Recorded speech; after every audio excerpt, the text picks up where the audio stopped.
विद्यार्थी मित्रांनो, आज आपण आपल्या लेक्चरमध्ये गुरुकृपा क्लासमध्ये एक यावर्षी जे काही पेपर येतील बोर्डचे, त्या पेपरमधला आपला जो गणिताचा पेपर आहे त्या पेपर विषयीचं थोडंफार मार्गदर्शन पाहणार आहोत। या ठिकाणी बोर्डची जी प्रश्नपत्रिका असते त्या प्रश्नपत्रिके संबंधीचा विचार या लेक्चरमध्ये आपण करणार आहोत।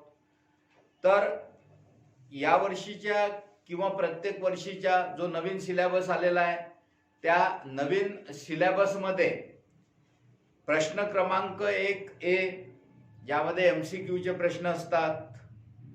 4 प्रश्न आपल्याला दिलेले असतात आणि 4 पैकी 4ही प्रश्न आपल्याला सोडवायचे असतात। प्रत्येक प्रश्नाला 1 मार्क्स असतो। त्यानंतर प्रश्न क्रमांक 1B मध्ये आपल्याला 4 1 मार्क्सचे उत्तर लिहायचे असतात। 4 प्रश्न असतात आणि त्यामध्ये देखील 4 पैकी 4ही सोडवायचे असतात। जर यावर्षी लॉकडाऊनमुळे काही बदल झाला तर काही सांगता येणार नाही, पण शक्यतो हा जो पहिला प्रश्न असते याला पर्यायी नसते काही। तर या पहिल्या प्रश्नामध्ये जर का समजा एखादा प्रश्न आपला चुकला तर त्या ठिकाणी आपला आउट ऑफ जाऊ शकतो, म्हणजेच आपल्याला त्या पेपरमध्ये पूर्णपैकी पूर्ण मार्क्स मिळू नाही शकत। तर आपला आउट ऑफ नाही गेला पाहिजे, पूर्णपैकी पूर्ण मार्क्स मिळायला पाहिजे। प्रश्नाचं स्वरूप काय असते, प्रश्न कसे असतात, यावर आज आपण चर्चा करणार आहोत पूर्ण पेपरच्या प्रत्येक प्रश्नाविषयी। तर यामध्ये यामध्ये प्रश्न क्रमांक 1A ही जी प्रश्नपत्रिका माझ्या हातामध्ये आहे, हे म्हणजे आपल्या क्लासमध्ये बनवलेली प्रश्नपत्रिका आहे, मी स्वतः तयार केलेली। ही बोर्डची प्रश्नपत्रिका नाही आहे, पण बोर्डचा पेपर या अनुषंगाचा असतो। तर यामध्ये हा जो पहिला प्रश्न आपण बनवलेला आहे गणित 2 विषयीचा प्रश्न आहे, गणित 2। तर गणित 2 पेपरवर हा पहिला प्रश्न, प्रश्न क्रमांक 1A, खालील प्रश्नांची योग्य पर्याय लिहा। यामध्ये पहिला प्रश्न दिलेला आहे, एकमेकांना आतून स्पर्श करणाऱ्या वर्तुळांना जास्तीत जास्त किती सामायिक स्पर्शिका काढता येतात? तर पर्याय 1, 2, 3 आणि एकही नाही। तर या ठिकाणी उत्तरामध्ये आपल्याला पर्याय लिहायचा असतो। आपले जे MCQ चालू आहे गुरुकृपा क्लासच्या चॅनलवर, त्यामध्ये प्रत्येक प्रकरणाचे MCQ सेपरेटली देऊन राहिलो आपण, ज्यामध्ये गणित 1 चे MCQ सुरू आहे सध्या।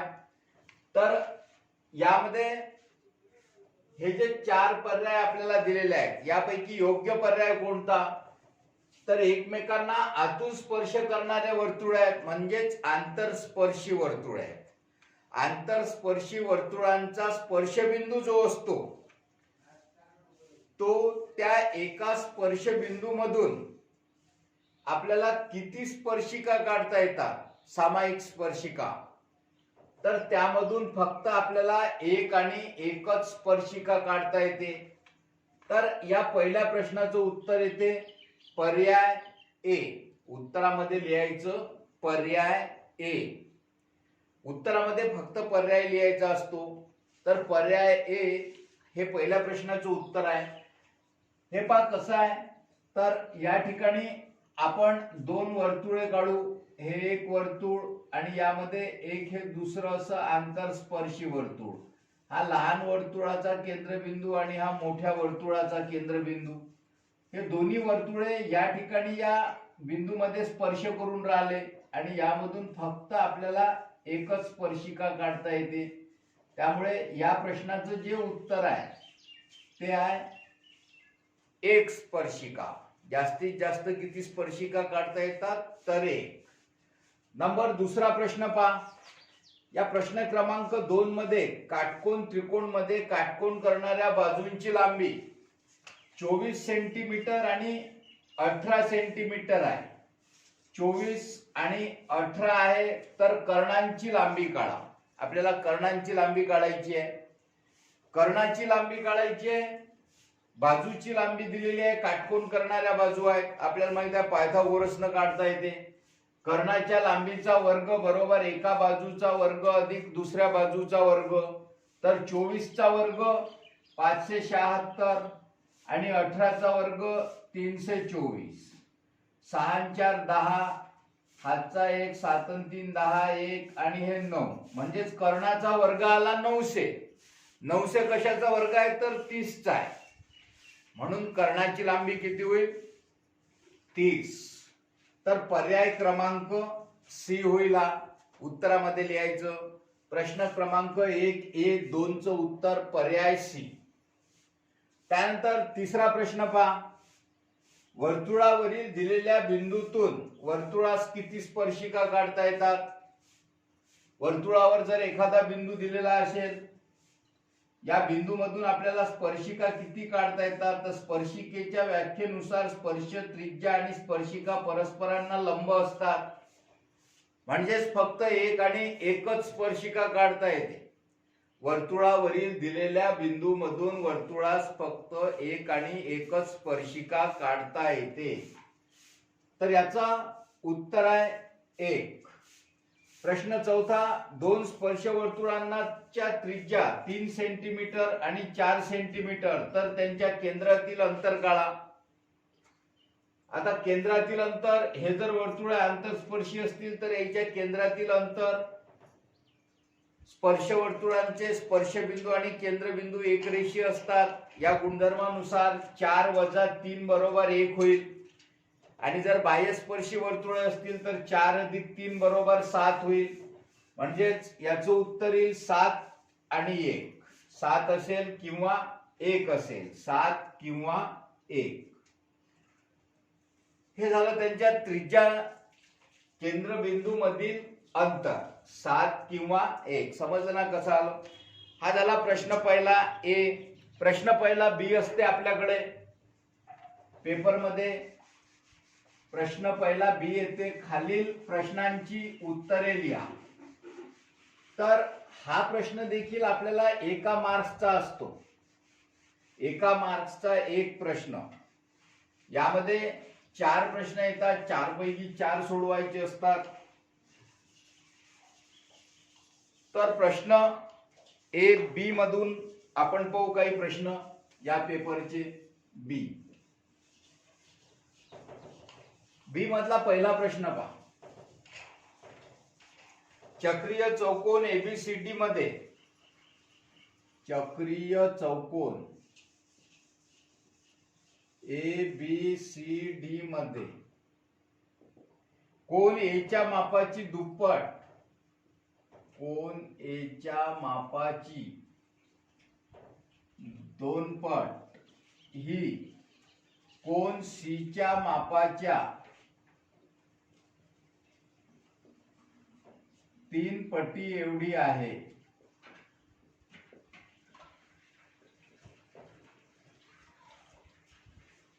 तर कोन ए चे माप काढा.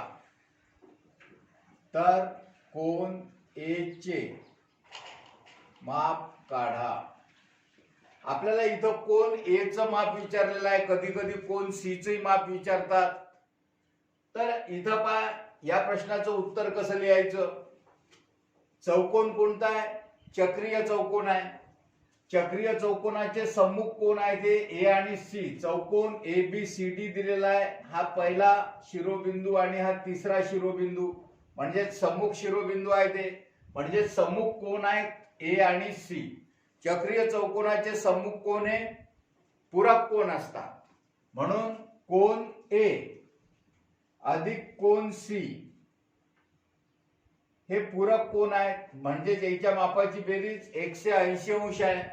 समजा आपण कोन ए बरोबर x अंश घेऊ आणि कोन सी बरोबर y अंश घेऊ. म्हणून x अधिक y बरोबर 180 हे पहिलं समीकरण मिळते आपल्याला. मी शॉर्ट मध्ये सांगून राहिलो, पद्धतशीर लिहायचं. तर हे पहिलं समीकरण मिळाल्यानंतर आपल्याला काय दिलेलं आहे की कोन ए च्या मापाची दुप्पट म्हणजे दुसऱ्या अटीवरून कोन ए च्या मापाची दुप्पट म्हणजे 2x होईल. ए चं माप x आहे. हे कोन सी च्या मापाच्या तिपटी एवढा आहे म्हणजे 3y एवढा आहे. 2x बरोबर 3y. याचा अर्थ काय झाला की 2x वजा 3y बरोबर 0. हे समीकरण 1 होईल आणि हे समीकरण 2 होईल. सोडवायचे. समीकरण 1 ला 3 ने गुणायचं. 3 ने जर गुणलं तर समीकरण 1 ला 3 ने गुणू. मग समीकरण 1 ला 3 ने गुणू. 3 गुणिला x 3x अधिक 3y बरोबर 180 गुणिला 3 3x अधिक 3y बरोबर 180 गुणिला 3 म्हणजे 3 0 0 3 8 24 2 3 1 3 आणि 2 5 540. हे समीकरण 3 मिळते आपल्याला. समीकरण 2 अधिक समीकरण 3 ची बेरीज करू. समीकरण 2 अधिक समीकरण 3 3x अधिक 3y बरोबर 540 आणि दुसरं समीकरण आहे 2x वजा 3y बरोबर 0. बेरीज करायची आहे. 3 आणि 2 5x धन ऋण कटले बरोबर 54 अधिक 0 540 अधिक 0 बरोबर 540. म्हणून x बरोबर 540 भागीला 5 5 1 5 आणि 5 8 5 0 0 आणि 5 8 40. x ची किंमत किती होते 108 अंश. x कोणता कोन आहे कोन आहे म्हणून कोन a बरोबर 108 अंश. जर आपल्याला कोन c विचारला तर 108 ही किंमत समीकरणामध्ये ठेवायची. 108 अधिक कोन c बरोबर 180 म्हणून कोन c बरोबर 180 वजा 108 बरोबर 72 अंश. कोन सी चं माप किती मिळेल आपल्याला 72 अंश. हा पहिला प्रश्न झाला. प्रश्न क्रमांक 2 प्रश्न क्रमांक 1 बी मधला पहिला. दुसरा प्रश्न पाहू आपण.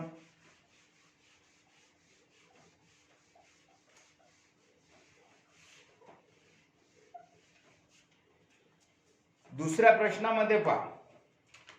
पुढील बिंदू एकरेषीय आहेत की नाही ते ठरवा.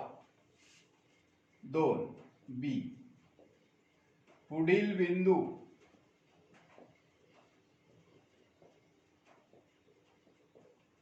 एकरेषीय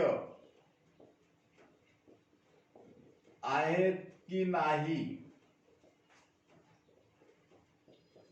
ते ठरवा. बिंदू दिलेला आहे आपल्याला ऋण 1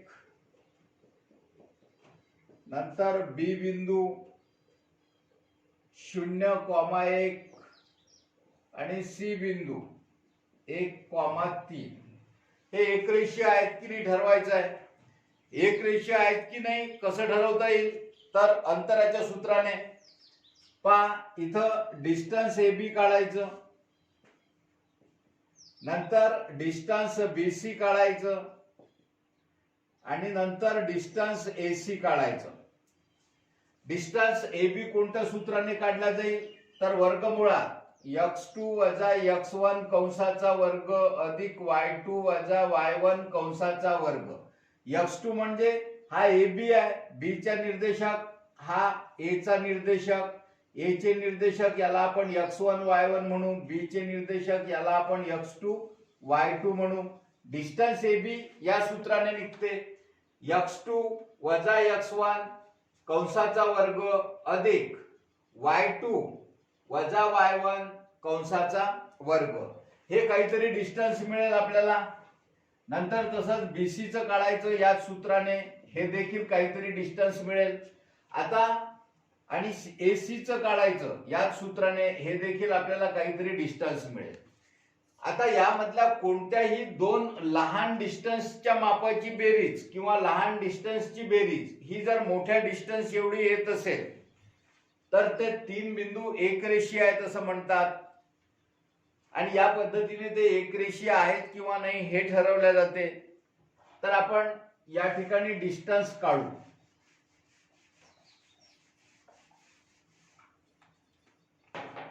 पहा इथं डिस्टन्स ए बी हे बरोबर किती तर ए चा निर्देशक आहे आपल्याकडे ऋण 1 बी चा निर्देशक आहे 0,1.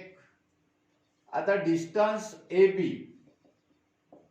बरोबर वर्गमुळात हा x1 y1 आणि हा x2 y2.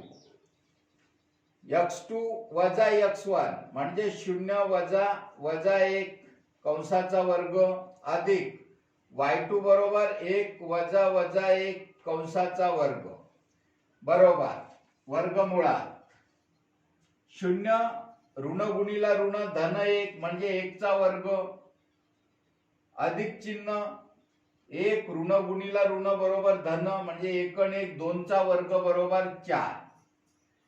किती मिळते डिस्टन्स 1 चा वर्ग बरोबर 1 म्हणजेच 1 अधिक 4 बरोबर वर्गमुळात 5. हे झालं पहिलं डिस्टन्स. नंतर डिस्टन्स BC काढू. BC काढायच्या वेळेला BC चे निर्देशक लिहावे लागतील आपल्याला.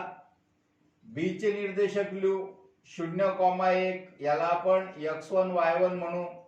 नंतर C चे निर्देशक लिहू 1,3 याला आपण x2 y2 म्हणू. म्हणून डिस्टन्स BC बरोबर डिस्टन्स BC बरोबर वर्गमुळात x2 वजा x1 कंसाचा वर्ग अधिक y2 वजा y1 कंसाचा वर्ग बरोबर x2 बरोबर 1 वजा x1 बरोबर 0 कंसाचा वर्ग अधिक y2 बरोबर 3 वजा y1 बरोबर 1 कंसाचा वर्ग बरोबर 1 वजा 0 चा वर्ग म्हणजेच 1 आणि 1 चा वर्ग म्हणजे 1 अधिक 3 वजा 1 बरोबर 2 चा वर्ग किती 4. याचं उत्तर किती आलं वर्गमुळात 5. आता डिस्टन्स AC काढू. त्यासाठी AC बरोबर किती A चे निर्देशक लिहू ऋण 1 ऋण 1.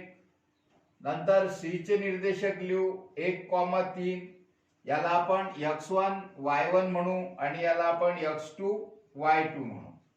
म्हणून डिस्टन्स AC बरोबर वर्गमुळात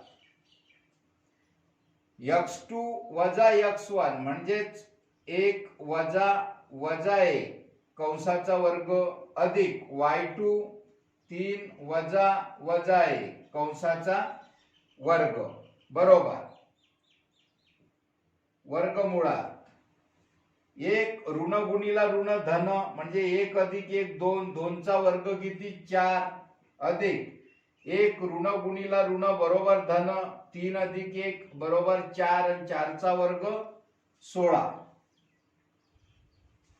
4 चा वर्ग 16 बरोबर 16 4 20 वर्गमुळात 20 वर्गमुळात 20 म्हणजेच किती वर्गमुळात 4 गुणिला 5 4 पंच 20. आता या 4 चं वर्गमूळ 2 आणि वर्गमुळात 5 जसेच्या तसे. किती आलं डिस्टन्स AC 2 वर्गमुळात 5. याचा अर्थ काय झाला की हे 2 वर्गमुळात 5 या वर्गमुळात 5 अधिक वर्गमुळात 5 ची बेरीज आहे. वर्गमुळात 5 अधिक वर्गमुळात 5 बरोबर 2 वर्गमुळात 5 म्हणजेच AC डिस्टन्स AC बरोबर डिस्टन्स AB अधिक डिस्टन्स BC बरोबर डिस्टन्स AB बरोबर किती आहे वर्गमुळात 5 अधिक डिस्टन्स BC वर्गमुळात 5 बरोबर 2 वर्गमुळात 5 आणि 2 वर्गमुळात 5 हे काय आहे डिस्टन्स AC आहे आपलं. म्हणजेच 2 डिस्टन्स ची बेरीज हे तिसरा डिस्टन्स एवढी आहे. याचा अर्थ काय झाला की हे तीनही बिंदू एकरेषीय आहेत. तीनही बिंदू एकरेषीय आहेत. त्यानंतर पहा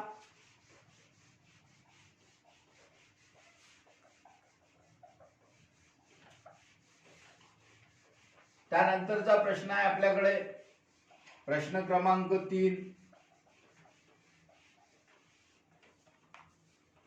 प्रश्न क्रमांक 1B मधलं तिसरं 3 नंबरचं गणित. कोन MNP बरोबर 90 अंश.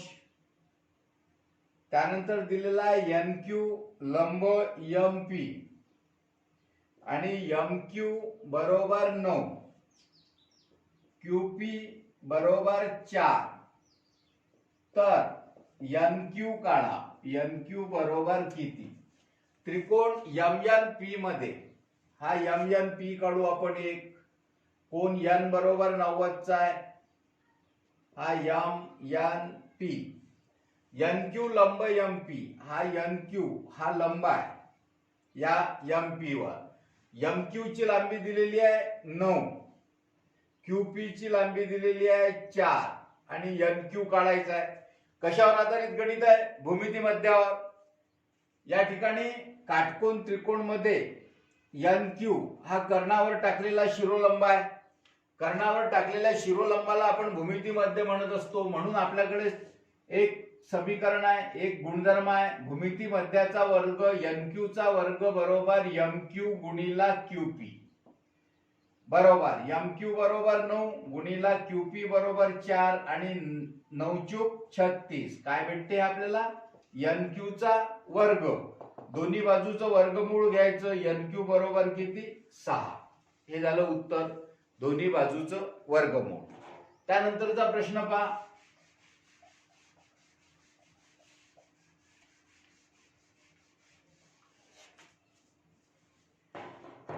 त्यानंतरचा प्रश्न दिलेला आहे आपल्याला की बिंदू 2K आणि ऋण 4,2 या बिंदूंना जोडणाऱ्या रेषेचा चढ 1/2 आहे, तर K ची किंमत काढा. मला वाटते यावर्षी कोरोनामुळे हा चढ हे जे आहे हे चढ आपल्या सिलेबस मध्ये कट झालेला आहे. नंतर प्रश्न क्रमांक 2 पाहू.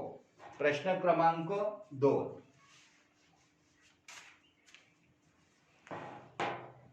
आकृतीमध्ये त्रिज्या AC बरोबर 6 सेंटीमीटर, रेख ए मध्ये स्पर्श करते. AB 6 सेंटीमीटर, तर BC ची किंमत काढा.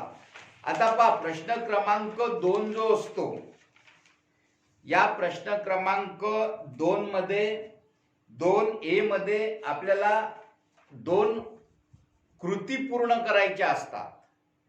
3 कृती दिलेल्या असतात आणि त्यामधून 2 कृती ह्या पूर्ण करायच्या असतात. प्रत्येक कृतीला 2 मार्क्स असतात. म्हणजेच प्रश्न क्रमांक 2A हा 4 मार्क्सचा प्रश्न असतो. यामध्ये कृती दिलेल्या आहेत आणि त्या कृती कशा आहेत ते पहा. या ठिकाणी आपल्या या पेपर मध्ये आपण कृती दिली होती.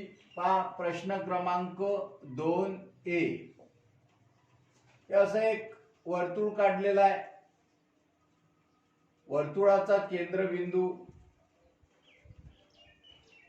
ही स्पर्शिका आहे आणि या ठिकाणी हा बिंदू B आहे. CA हे लंब आणि इथं त्रिकोण ABC मध्ये पायथागोरस प्रमेयानुसार आपल्याला असे बॉक्स दिलेले आहेत.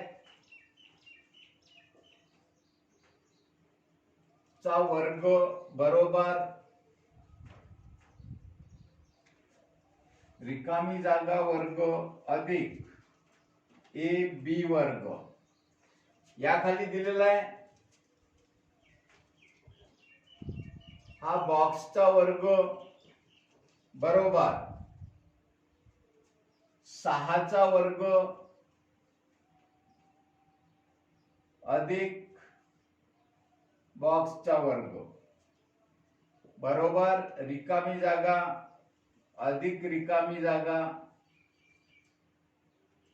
या ठिकाणी असा बॉक्स दिलेला आहे बरोबर दुसरा बॉक्स. तर इथे आपल्याला प्रश्न दिलेला आहे त्रिज्या AC बरोबर 6 सेंटीमीटर. त्रिज्या AC किती आहे? 6 सेंटीमीटर. रेख AB वर्तुळास A मध्ये स्पर्श करते. AB बरोबर 6. AB देखील किती आहे? 6 आहे. तर BC ची लांबी काढायची आहे. BC ची लांबी काढायची आहे पायथागोरसने. कारण इथं पहा हा CA लंब होईल या AB ला, कारण की स्पर्शिका आहे, ही स्पर्श त्रिज्या आहे. स्पर्श त्रिज्या स्पर्शिकेला स्पर्शबिंदू मध्ये लंब असते. स्पर्शिका त्रिज्या प्रमेय आहे. या प्रमेयानुसार हा काटकोन त्रिकोण तयार होतो. म्हणून त्रिकोण एबीसी मध्ये पायथागोरस नुसार कर्ण कोणता, तर बीसी. यामध्ये लिहायचं बीसी चा वर्ग बरोबर.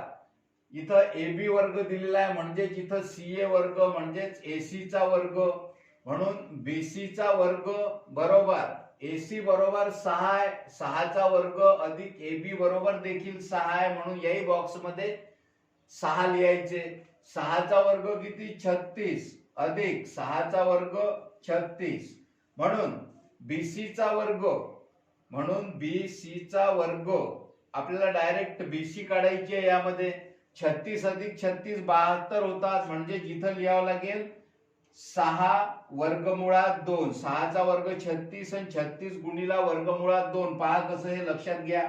इथं 36 आणि 36 72 येतात. 72 हा बीसी चा वर्ग होते. बीसी चा वर्ग बरोबर किती, 72. दोन्ही बाजूचं वर्गमूळ घेऊ म्हणजे वर्गमुळात 72 36 गुणिला 2 बरोबर 6 वर्गमुळात 2. म्हणून इथं लिहायचं बीसी बरोबर 6 वर्गमुळात 2. हे बाकी जर अपमध्ये करायचं असते, फक्त कृती लिहायची असते. या पद्धतीनं हे पहिली कृती झाली प्रश्न क्रमांक 2 मधली. त्यानंतर दुसरी कृती पहा.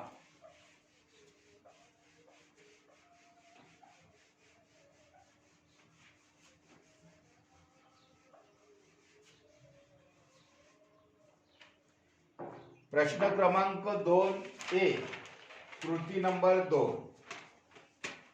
आपल्याला कृती 2 दिलेली आहे. tan 4 theta plus tan square theta आणि दाखवायचं आहे sec 4 theta minus sec square theta. याल्याच्या डावी बाजू tan 4 theta plus tan square theta बरोबर. इथं असा बॉक्स आहे एक दिलेला, हा असा बॉक्स आहे एक दिलेला, प्लस इथं दिलेला आहे sec स्क्वेअर थीटा मायनस 1. त्याखाली पुन्हा बॉक्स आहे, वजा हा दुसराही बॉक्स आहे असा plus 1 plus sec square theta minus 1 आहे. आणि याखाली दिलेला आहे sec 4 theta minus sec square theta. पायद tan 4 थीटा. tan 4 थीटाचा अर्थ काय आहे की tan स्क्वेअर थीटा चा वर्ग.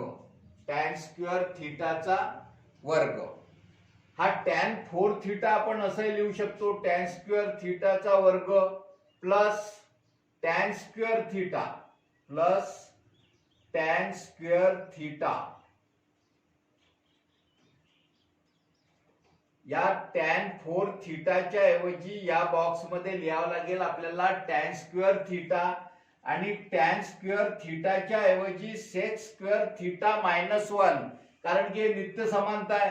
1 plus tan square theta equal sec square theta. 1 plus tan square theta equal sec square theta. म्हणून tan स्क्वेअर थीटाच्या ऐवजी आपण लिहिलं sec square theta minus 1. 1 plus tan square theta equal sec square theta. Therefore म्हणून हा tan square theta बरोबर sec square theta plus 1 ला इकडे घेऊ मायनस 1 होईल. tan square theta equal sec square theta minus 1. म्हणून या tan स्क्वेअर थीटाच्या ऐवजी इथं लिहिलेला आहे sec स्क्वेअर थीटा मायनस 1. हा tan 4 थीटा आपण लिहिला tan स्क्वेअर थीटा कंसाचा वर्ग. आता tan स्क्वेअर थीटा म्हणजे काय, tan स्क्वेअर थीटा म्हणजे sec square theta minus 1. sec square theta minus 1 म्हणजेच हा जो बॉक्स आहे हा आपण tan स्क्वेअर थीटाचा वर्ग, tan स्क्वेअर थीटा चा वर्ग जो लिहिला तो बॉक्स ऍक्च्युअल मध्ये असा आहे सेक स्क्वेअर थिटा मायनस 1 चा वर्ग म्हणजेच टॅन 4 थिटा बरोबर सेक स्क्वेअर थिटा मायनस 1 कंसाचा वर्ग. समजलं? तर आता आपल्याला या ब्रॅकेटचा वर्ग करायचा आहे. ए वजा बी कंसाचा वर्ग म्हणजे पहिल्या पदाचा वर्ग सेक स्क्वेअर थिटाचा वर्ग सेक 4 थिटा मायनस 2 गुणिला पहिलं पद गुणिला दुसरं पद म्हणजे 2 सेक स्क्वेअर थिटा अधिक दुसऱ्या पदाचा वर्ग 1 अधिक सेक स्क्वेअर थिटा मायनस 1. आता या ठिकाणी पहा हा सेक 4 थिटा जसाच्या तसा minus 2 sec square theta plus sec square theta equal minus sec square theta. हा प्लस 1 मायनस 1 हे डिलेट म्हणजेच minus 2 sec square theta plus sec square theta equal minus 1 sec square theta. म्हणून आपल्याला ही उजवी बाजू मिळते सेक 4 थिटा वजा सेक स्क्वेअर थिटा. तर या पद्धतीची ही दुसरी कृती होती.